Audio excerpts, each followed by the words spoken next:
composite function, range and domain of composite function। अच्छा 2015 से पहले देखोगे तो इसके कोई सवाल नहीं थे। एडमैथ के अंदर भी जो है ये रिसेंटली आना शुरू हुआ है कि वो पूछता है कि does the composite exist। Recent वाले पास पेपर्स में एक दो सवाल थे ऐसे, सही है। तो इसके क्वेश्चंस जो होते हैं वो थोड़े से ज्यादा चैलेंजिंग होने लगे। ओके, तो हम पहले जो है मैं आपको दोबारा लेके जाता हूँ जहाँ मैंने आपको कॉम्पोजिट फंक्शन जो है वो इंट्रोड्यूस करवाया था।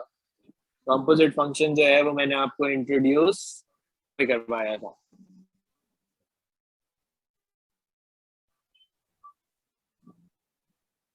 स्लाइड चेंज हो गई, यहाँ पे मैंने कॉम्पोजिट फंक्शन आपको इंट्रोड्यूस कराया था, सही है। आप याद करो मैंने ये बात यहाँ पे कही थी कि चलो पहले तो उसने FG4 कैलकुलेट करने को कहा है। तो FG4 कैसे कैलकुलेट किया था कि पहले G4 निकला है और फिर G4 की जो वैल्यू आई थी वो F में आई थी।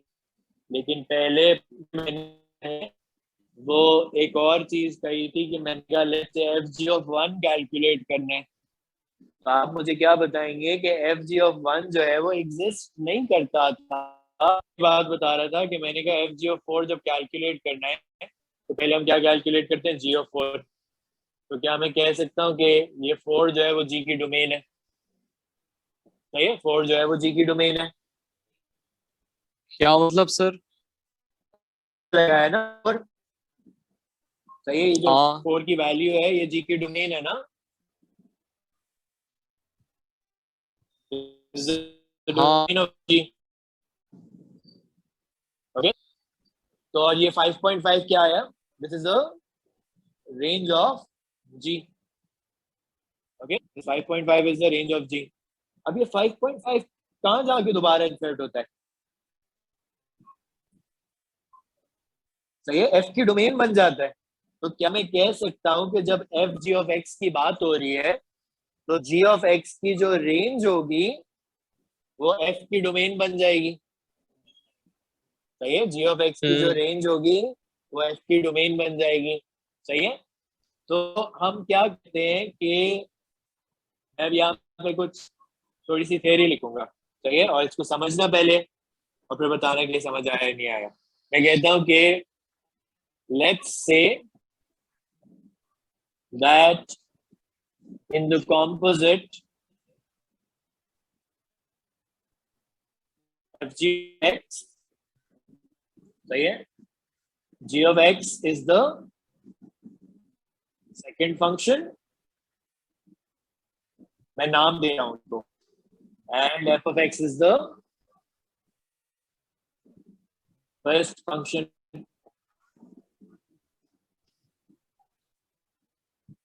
सही है।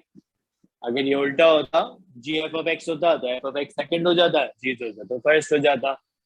मैं कहता हूं कि in order for a composite to exist,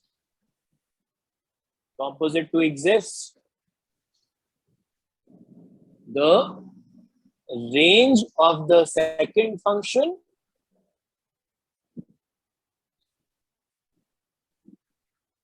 must fit into the domain of the first function।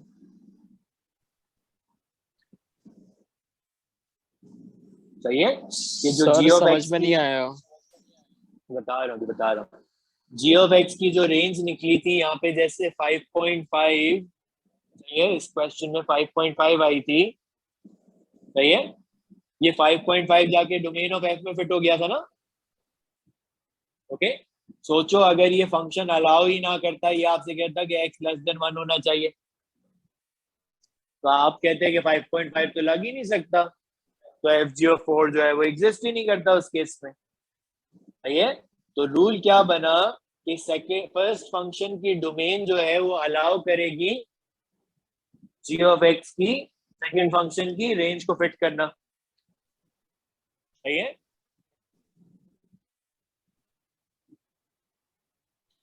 तो हम इसको क्वेश्चन पे भी अप्लाई देखेंगे तो ये थोड़ा बेहतर समझ आएगा। अभी मैंने थ्योरी लिखी है, सही है।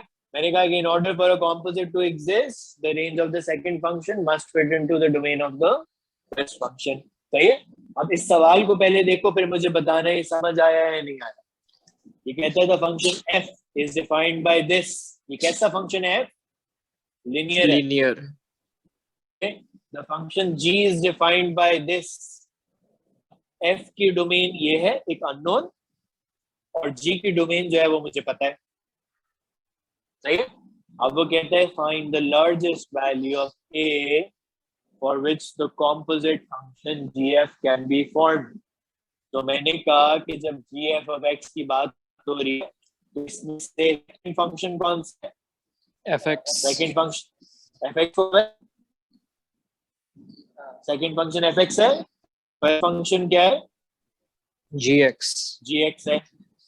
अब हमने क्या रूल डिसाइड किया है? हमने रूल ये डिसाइड किया है कि in order for a composite to exist the range of this must become the domain of this fit into. तो अब हम पहले जो है वो एफ ऑफ एक्स की बात करते हैं। ऐसा फंक्शन है, लीनियर फंक्शन है। लीनियर। रेंज का मतलब होता है y की वैल्यू निकालना।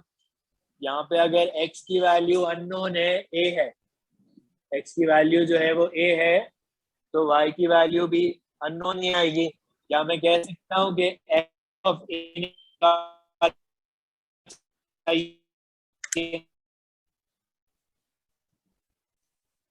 3a प्लस 1, 3a निकालना चाहे 3a 1 लिख लिया। कहाँ फिट होगी? Domain of G. What is the domain of G? Domain of G क्या था? उसने कहा हुआ x is less than minus less than equals minus 1। ये नहीं बताई हुई, डोमेन ऑफ जी बताई हुई है ना। तो अब इसको कहाँ फिट करूंगा मैं? डोमेन ऑफ जी में फिट करूंगा। मैं कहूंगा 3a plus 1 should be less than or equals to minus 1. 3a should be less than or equals to minus 2. A should therefore be less than or equals to minus 2 over 3. Complicated idea होता है, ये मुझे पता है। दोबारा से एक दफा सवाल देखो और मेरा सॉल्यूशन देखो। मैंने पहले फंक्शन को नाम दिया, मैंने कहा सेकंड फंक्शन की रेंज पहले फंक्शन की डोमेन में फिट हो। सेकंड फंक्शन की रेंज का मतलब क्या है? सेकंड फंक्शन के y की वैल्यू, y की वैल्यू आई 3a प्लस 1। 3a प्लस 1 कहाँ फिट होनी चाहिए? डोमेन ऑफ g में फिट होनी चाहिए। मैं कहूँगा पंखा बंद कर दूं। ऑपोजिट एग्जिस्ट है, वरना वो एग्जिस्ट ना करे। यानी मैं तुम्हें कह रहा हूँ कि तुम a की वैल्यू, लेट से तुम कहते हो कि सर आपने तो गलत बताया, मैं a की वैल्यू आपको 5 लेके बताता हूँ, सही है? तुम मुझे ये कहते हो। उस दिन मुझसे किसी ने पूछा कि सर इसको नेगेट करके दिखाएं, तो मैंने कहा कि चलो तुम कहते हो तो मैं a की वैल्यू 5 लेके दिखाता हूँ। मैंने कहा सही है, 5 लगाओ यहाँ पे, बताओ 3 टाइम्स 5 प्लस 1 क्या आता है? 9। 16 आता नहीं सॉरी 16। हाँ 16 आएगा। अब तुम मुझे बताओ क्या 16 जो है वो यहाँ पे आके फिट हो सकता है? नहीं हो सकता। क्यों? क्योंकि जी जो है वो तुम्हें अलाउ नहीं कर रहा। तो यानी a की वैल्यू 5 तो नहीं हो सकती। a की कोई एक मैक्सिमम वैल्यू होगी जहाँ पे ये फंक्शन एग्जिस्ट करना स्टार्ट करेगा, वरना ये फंक्शन जो है वो एग्जिस्ट करना स्टार्ट नहीं करेगा। और वो क्या वैल्यू आई है मेरे पास? मुझे अपना रूल लगाने के हिसाब से वो वैल्यू आई है -2/3। कैसे आई है? मैंने रेंज ऑफ f को डोमेन ऑफ g के अंदर फिट किया। ओके सही। एक और सवाल दिख नजर आ रही है? हाँ हाँ नजर आ रही है। ओके अच्छा, ये जो फंक्शन क्वेश्चन लिखा हुआ है वो लिखा हुआ है भाई, function f is defined by f of x equals to 48 over x minus 1 for x is between 3 and 7। अब ये कैसा फंक्शन है? ये फंक्शन है रैशनल। रैशनल हाँ फंक्शन, सही है। अच्छा रैशनल का कैसा होता है? ऐसा होता है। अब उसने वैसे तो अनलिमिटेड होता है, यूं जाता रहता है, बट इसने जो है वो रिस्ट्रिक्शन लगा दी। क्या रिस्ट्रिक्शन लगाई है? कि 3 और 7 के बीच में होना चाहिए। तो मैंने कहा कि द फंक्शन 3 और 7 के बीच में, उसने कहा the function f is defined by this, the function g is defined by this, where a and b are constants, सही है। फिर उसने कहा find the greatest possible value of a and the least possible value of b which will permit the formation of the composite function g of x। फिर से वो कह रहा है कि कॉम्पोजिट की क्रिएशन में क्या चाहिए आपको। तो फिर से पहले मैंने नाम दे दिए साथ, क्या नाम दे दिए इसको, सेकंड, और ये फर्स्ट। ओके। अब मुझे क्या पता है कि इसकी रेंज इसकी डोमेन में फिट होगी, सही है। तो पहले तो एफ की रेंज की बात करते हैं। अब एफ कैसा फंक्शन था, तुम लोगों ने अभी मुझे बताया, it's rational function, so it's going down like that, सही है, it's going down like that. कहाँ से स्टार्ट हो रहा है, 3 से स्टार्ट हो रहा है और 7 तक जा रहा है। तो मुझे पता होना चाहिए कि भाई एफ ऑफ 3 क्या है, क्या है 24 और एफ ऑफ 7 क्या है 68, नहीं सॉरी 8, हाँ सही है, और 7 में जो है वो 8 है। तो do we all agree that this function should look something like this. आधा इसका कुछ शेप होगा क्योंकि रिस्ट्रिक्शन लगी हुई है इस पे, ये 8 से 24 के बीच में चल रहा है और x पे जो है वो 3 से 7 के बीच में चल रहा है। तो मुझे बताओ f की रेंज क्या बनी, range of f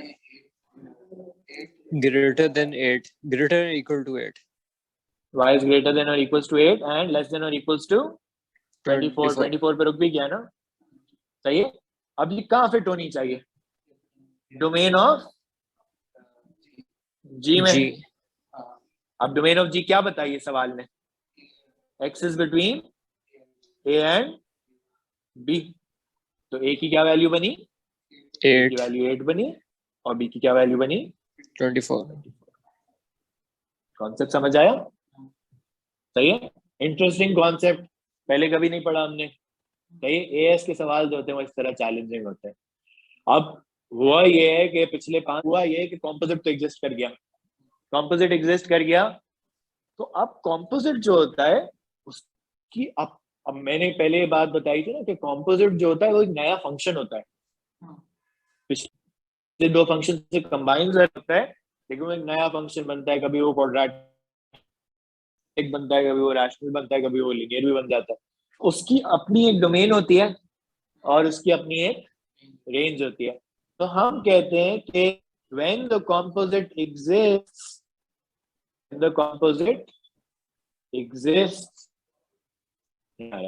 it takes on, it adopts, लिख लेता, it adopts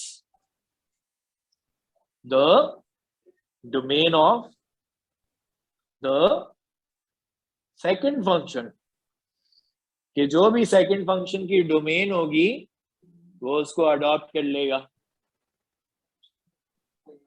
सही है।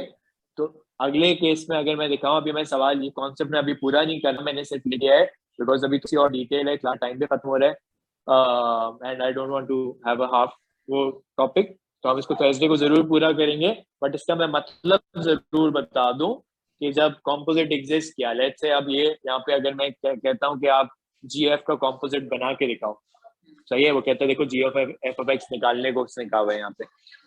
तो जब जी एफ ऑफ एक्स निकालोगे तो उसकी डोमेन क्या लिखोगे, जो एफ एक्स की डोमेन है। एफ एक्स की डोमेन क्या है, बिटवीन 3 and 7, वो जी एक्स की डोमेन है। एफ एक्स की डोमेन क्या है, बिटवीन 3 and 7, ओके। तो जब जी एफ बनेगा तो वो किसकी डोमेन को अडॉप्ट करेगा, एफ एक्स की डोमेन को अडॉप्ट करेगा। रेंज जो होगी, range of the composite, range of the composite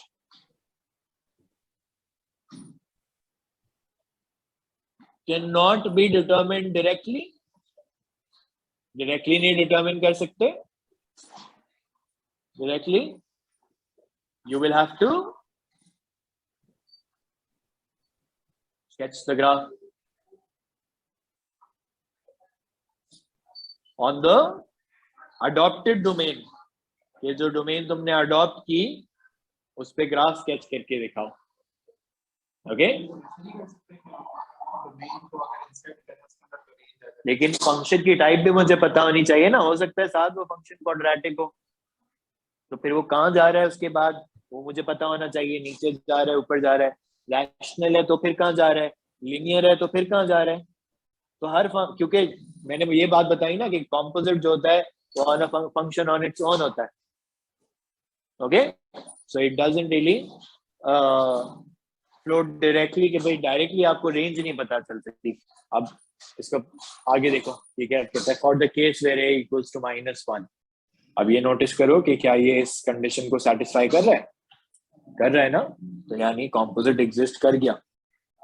सही है, कॉम्पोजिट एग्जिस्ट कर गया. सही है, तो जी एफ ऑफ एक्स और एफ जी ऑफ एक्स भी एग्जिस्ट कर ही रहा होगा.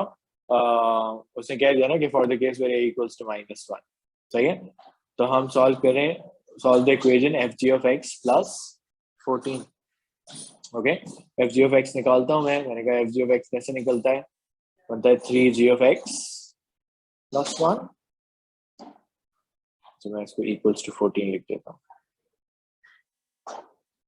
तो ये बनेगा 3g of x plus 1 equals to 14. G of x की जगह जी ऑफ एक्स लगा दो. ये रहा एफ ऑफ एक्स. कॉम्पोजिट बना रहा हूँ. सही, कॉम्पोजिट बना रहा हूँ, अभी तो बनाया नहीं है.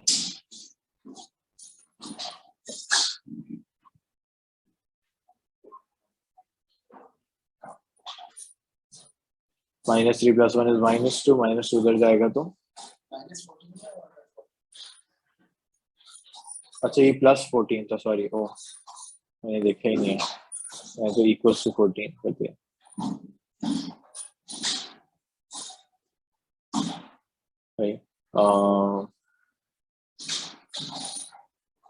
कितना बन रहा है ये, -14 + 2 बन रहा है ना, -2.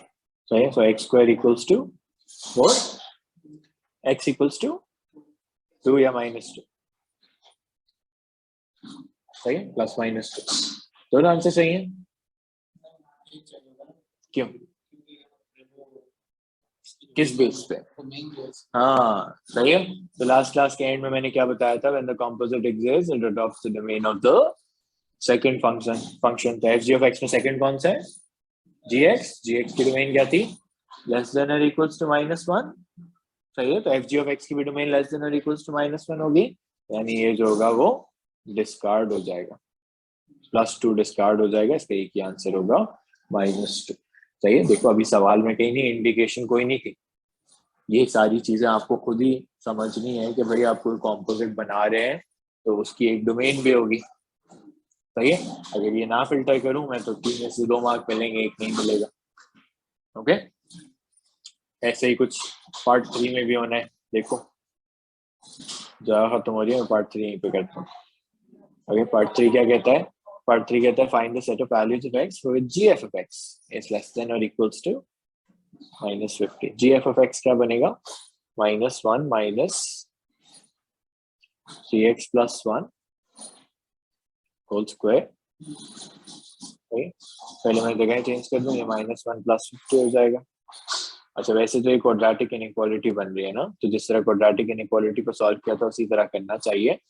लेकिन अभी जो है, क्योंकि मेरे पास ये अपॉर्चुनिटी है कि ये होल स्क्वायर बना हुआ है, तो मैं रूट लगा के भी सॉल्व कर सकता हूँ.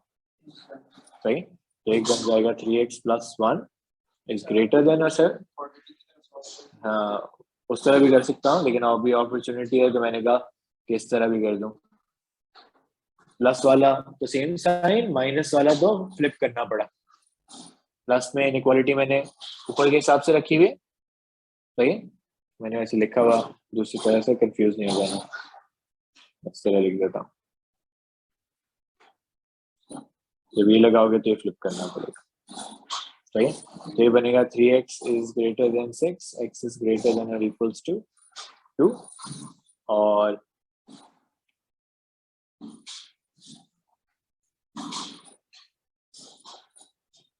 सही, so x is less than -8/3 and x is greater than 2. सही है, दो आंसर आ रहे हैं, दोनों आंसर है. जी एफ ऑफ एक्स की डोमेन को चेक करना पड़ेगा. जी एफ ऑफ एक्स की डोमेन क्या होगी, जो एफ ऑफ एक्स की डोमेन होगी, एफ ऑफ एक्स की डोमेन तो लेस देन और इक्वल्स टू a थी, उसने a की वैल्यू आपसे क्या लगवाई थी, a की वैल्यू उसने -1 लगवाई थी. Second function, when the composite exists it adopts the domain of the always. Okay, F की डोमेन लेस देन और इक्वल्स टू माई ए थी, ए की वैल्यू उसने -1 लगवाई है, सही। तो मुझे पता चल गया कि भाई आपके कॉम्पोजिट एग्जिस्ट करेगा और ये चाहिए, तो इसमें से ये फिर से डिस्कार्ड हो जाएगा क्योंकि ग्रेटर देन 2 पे तो जा ही नहीं सकते, कॉम्पोजिट वहां पे एग्जिस्ट ही नहीं करता। ओके, समझ आइए बातें। ये क्वेश्चन है जो पूरे इस कॉन्सेप्ट को जो है ना वो रख के आपके सामने रखते हैं, सही है। अब इसमें मैंने एक और कॉन्सेप्ट यहाँ पे लिखा था, obtain can be not be determined directly, you will have to sketch the graph on the adopted domain, सही है। इसका क्या मतलब है, मैं इस सवाल में करता हूँ, नहीं, ओके, इस सवाल में करते हैं। पहला तो पार्ट क्या कहता है, 4x², सही है। टर्निंग पॉइंट नहीं निकालना, कंप्लीटिंग द स्क्वायर करना है। टर्निंग पॉइंट जब निकालोगे ना उसमें गड़बड़ हो जाएगी क्योंकि इसमें ए अंदर है ना, नॉर्मली ए बाहर होता है। जब ये एक्सपैंड होगा ना तो ये बनेगा a²x² + 2abx + b² + c, सही।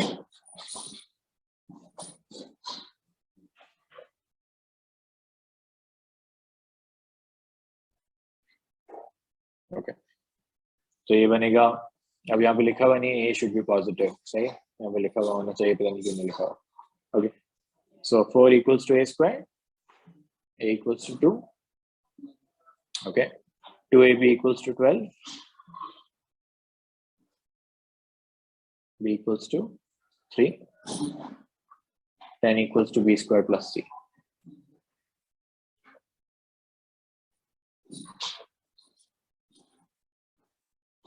सही, तो क्या बना, 2x + 3 होल स्क्वायर प्लस ला।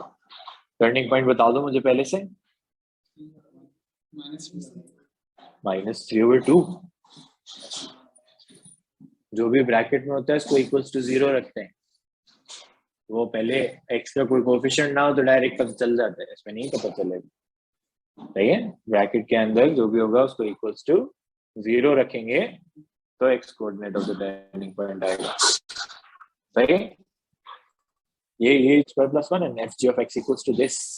अब उसने तुम्हें कॉम्पोजिट बता दिया, उसने तुम्हें कहा g of x ढूंढ के बताओ।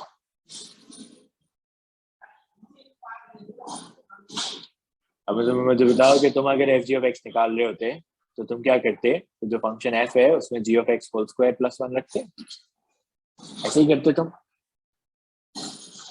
फंक्शन f जो था वो x स्क्वायर प्लस 1 है ना, जहाँ जहाँ x लिखा हुआ है वहां पे gx लिखना पड़ता तुम्हें, तुम्हें रख देते, सही है। 1 मार्क का सवाल है, नोटिस करो, तो डायरेक्ट कोई आंसर होगा। ओके, अभी तुमने fg of x ये वाला फंक्शन है, इसकी फॉर्म चेंज की, क्या फॉर्म रखी है इसकी, नीचे लिख दे यहाँ पे, सही है। और ये तुम्हारा क्रिएट किया हुआ कॉम्पोजिट, तो मुझे बताओ तुम्हें g of x क्या नजर आ रहा है, 2x + 3, 1 1 से मैच कर रहे हैं, स्क्वायर स्क्वायर से मैच कर रहे हैं, तो g of x क्या हो जाएगा,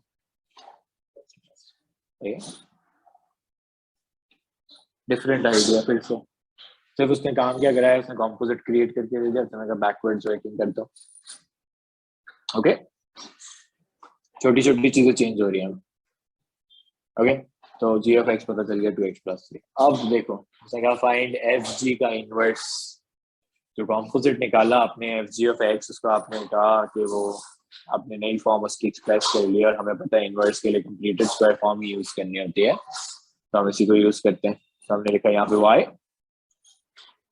2x + 3 होल स्क्वायर प्लस 1, फिर हम करेंगे y - 1 2x + 3 होल स्क्वायर, सही। रूट लगाना पड़ेगा ना। अब मुझे बताओ जब मैं रूट लगाऊंगा, सही, पॉजिटिव नहीं नेगेटिव, क्यों, x इज ग्रेटर देन 0, लेकिन x इज ग्रेटर देन 0 तो हमारे, मैंने कहा था f और g की इंडिविजुअली है, f g की क्या होगी, वो भी यही होगी, क्यों, क्योंकि सेकंड फंक्शन जो है वो सेम ही है, सही है। तो F g of x itself has a domain of X is greater then 0। निकल गया उसमें से टर्निंग पॉइंट। अभी रुक 2 मिनट इसके बाद आता हूँ उसमें। सही है, तो मैं उसकी टेंशन लेने की जरूरत नहीं है। तुम्हें पता है टर्निंग पॉइंट निकल जाए तो इनवर्स तो पॉसिबल हो ही जाता है ना। तो इनवर्स तो पॉसिबल हो गया तुम्हारा। You right, you observed it correctly. मैं इसको डायरेक्टली थोड़ा सा कह रहा हूँ। सही, ये बन जाएगा F g inverse of x. सही है, यहाँ पे क्लियर हो गई बात। अब वो क्या कहता है आगे, and give the domain of f g inverse. तो हमें क्या पता है कि डोमेन ऑफ इनवर्स किसके बराबर होती है, रेंज ऑफ फंक्शन। इनवर्स की बात चली गई, अभी कॉम्पोजिट की बात निकल गई। रेंज ऑफ फंक्शन, किस फंक्शन की बात हो रही है, एफ जी एक्स की बात हो रही है, 2x+3 होल स्क्वायर प्लस 1 की बात हो रही है। तो अब रेंज ऑफ फंक्शन निकालनी पड़ेगी। तो अब मुझे बताओ, स्केच बनाना पड़ेगा भैया, 2x+3 होल स्क्वायर। अब अभी साथ ने ये ऑब्जर्व किया कि भाई अगर 0 से स्टार्ट हो रहा है तो इसका टर्निंग पॉइंट जो है वो एलिमिनेट हो चुका है। ये यहाँ से तो जा ही नहीं रहा। ये कहाँ से स्टार्ट हो रहा है, सिर्फ 0 से स्टार्ट हो रहा है।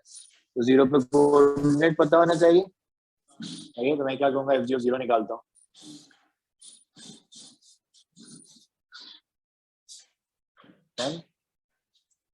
ये कहाँ से स्टार्ट हो रहा है, 10 स्टार्ट हो रहा है, आगे जा रहे हैं। मैं पीछे से इरेज कर दूँ इसको।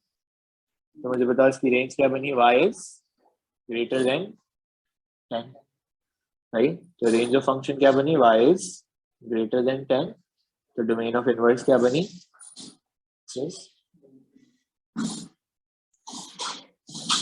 सारे आइडियाज एक साथ मर्ज हो रहे हैं ना सवालों में। नजर आ रहा है ये कितनी कॉम्प्लिकेशन को क्रिएट कर सकता है by giving you composite and inverse together. सही है, तो वो कॉम्पोजिट की एग्जिस्टेंस भी बार बार पूछता है। अभी भी 2019 2020 के सारे पेपर्स में सही सही समझ आया। क्वेश्चन करके देखोगे, ये वाला मैं तुम लोगों के लिए सॉल्व कर रहा हूँ। ठीक है, तो function F is such that this for X is greater than और इक्वल्स टू 0, ये एफ की डोमेन है। The function G is such that for X is less than और इक्वल्स टू क्यू, ये जी की डोमेन अननोन है अभी। सही है, where a, b and q are constants, the function f g is such that this, उसने क्या find the values of a and b। अब अगर f g of x created है तो आप भी f g of x मुझे बना के दिखाएं a और b की फॉर्म में। तो मैंने कहा क्या बनेगा, 2g of x plus 3। सही है, 2g of x plus 3, तो इसका मतलब है 2ax square plus b plus 3। ये बन जाएगा 2ax square 2b plus 3। सही है, 6x square minus 21। सही, तो मैंने कहा कि अब कंपैरिजन कर लेते हैं, क्यों, क्योंकि अननोन्स हैं तो कंपेयर करके ही आ जाएंगे। 2a जो हो जाएगा वो 6 के बराबर हो जाएगा, और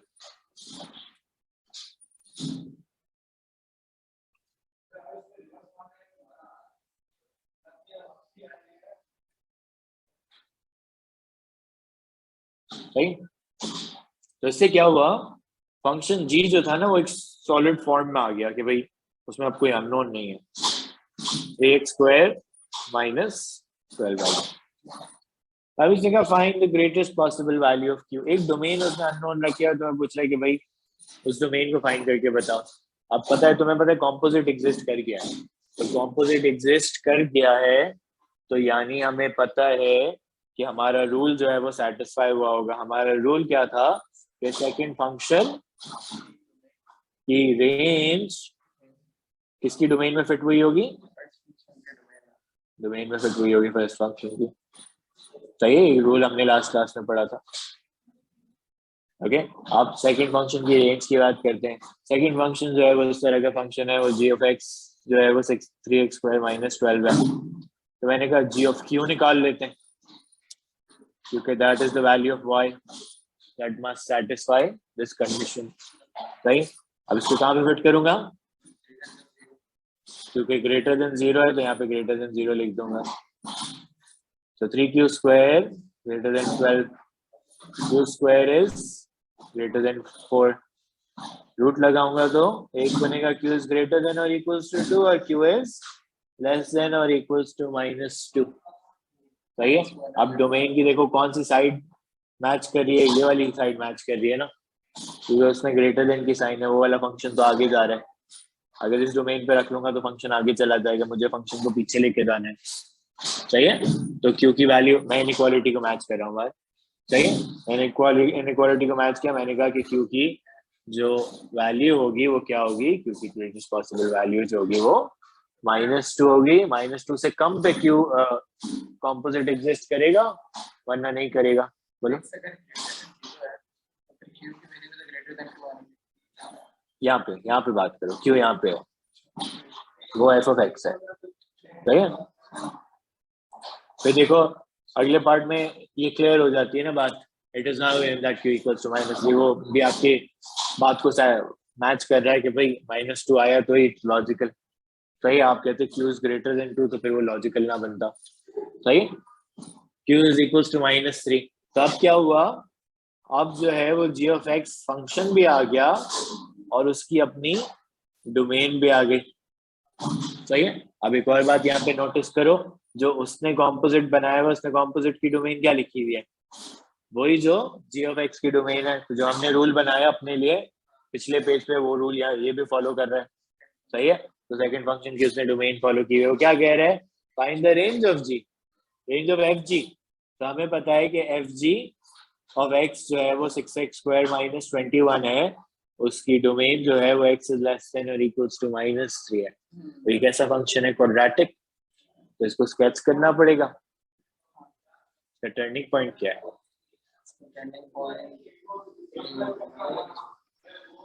नहीं निकाला जाएंगे, देख के बताओ क्या होगा। Can you see an obvious answer. 6 उसको x माइनस कंप्लीटली स्क्वायर हो गया, क्योंकि इसमें मिडिल टर्म कोई नहीं थी। तो क्या हो गया टर्निंग पॉइंट। सही है। तो ये 0 - 21 से यूं जा रहा है,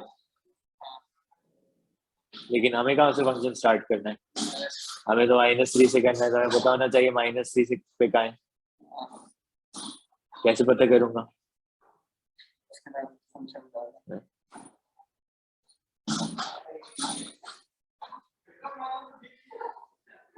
54 - 21 कितना होता है, 33।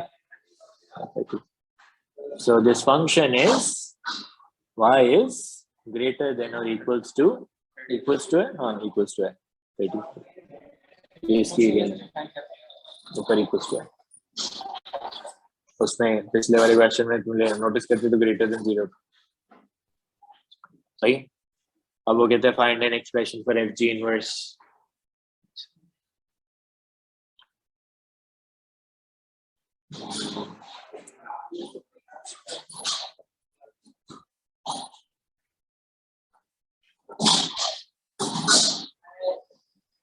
रूट लगाना पड़ेगा किस साइड पे, प्लस या माइनस, माइनस।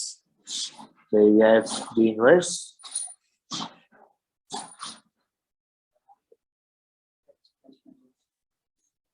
सही। फिर and state the domain of f ji, domain of f ji is range of the original function, range of the original function अभी निकाली 33, तो एक्स इज